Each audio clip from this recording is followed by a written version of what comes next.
जय माता दी। कैसे हैं आप लोग। खर मास में नहीं होता है सांसारिक काम, ये सभी जानते हैं, लेकिन इन 5 मांगलिक कार्यों को करने से मिलती है सुख समृद्धि। ठीक है, आइए जानते हैं खर मास में किन काम को ज़रूर करना चाहिए।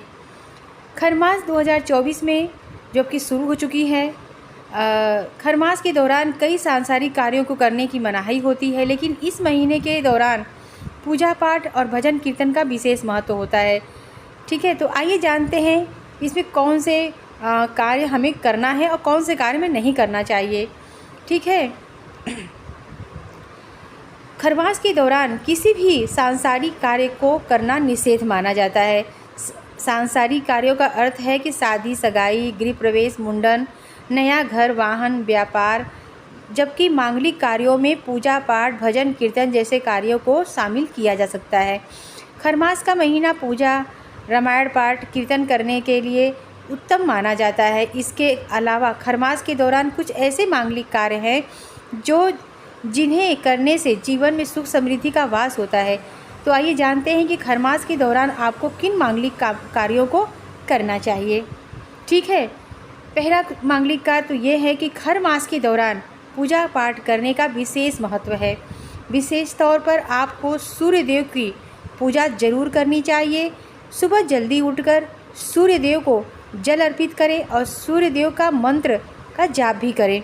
इससे ग्रहों के राजा सूर्य देव की कृपा बनी रहती है। सूर्य देव की कृपा से आपका भाग्य मजबूत होता है और आप जिन कार्यों के लिए मेहनत कर रहे हैं उनमें आपको सफलता मिलती ही है। खरमास के दौरान भगवान विष्णु की पूजा करना बहुत ही फलदायी होती है। आप भगवान विष्णु की विधि विधान के साथ पूजा करके उन्हें पीले भोजन का भोग लगा सकते हैं। इससे आपकी ग्रह दशा भी शांत होती है। विशेष तौर पर कुंडली में गुरु की स्थिति मजबूत होती है। इसके अलावा भजन कीर्तन करने से आपके तन मन में ऊर्जावान बना रहता है। ठीक है, दान पुण्य का विशेष महत्व बताया गया है।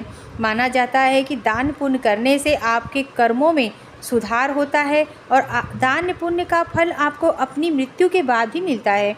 विशेषकर खर मास में जब मांगलिक कार्यों को करने की मनाही होती है तो आपको दान पुण्य का मंगल कार्य जरूर करना चाहिए।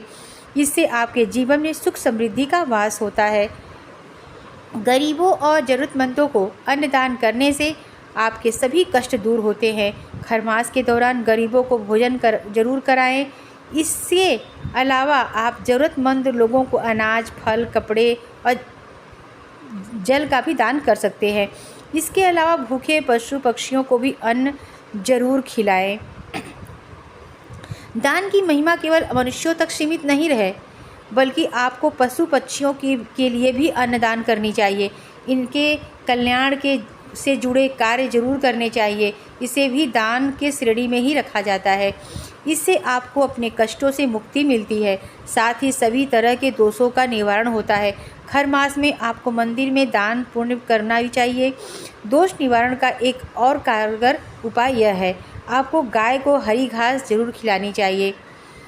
तो इस तरह से हमें दान पुण्य का विशेष ध्यान रखना चाहिए। इससे हमारे भाग्य में बढ़ोतरी होती है, भाग्य उदय होता है। हमारे जो ग्रह दोष कमज़ोर होते हैं वह मजबूत होते हैं कुंडली में। तो आपको वीडियो कैसा लगा? अगर आपको ज़रा भी अच्छा लगा तो लाइक करिएगा, सब्सक्राइब करिएगा, औरों में शेयर भी करिएगा। जय माता दी।